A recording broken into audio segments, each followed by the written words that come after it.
আসসালামু আলাইকুম ওয়া রাহমাতুল্লাহ।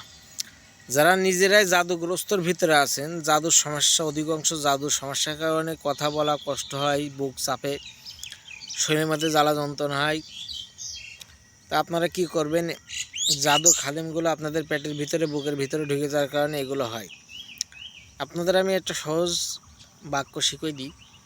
বেশি বেশি উখরুজ আদু আল্লাহ না আয়াতুল্লাহি ওয়াল মালাইকাতু ওয়ান নাস আজমাইন, উখরুজ আদু আল্লাহ। এইটা বেশি বেশি বলবেন, 7 বার, 10 বার, 11 বার, যে যত পারেন শতবার বলবেন। কোনো সমস্যা নেই, বেশি বললেও সমস্যা নেই, কম বললেও সমস্যা নেই।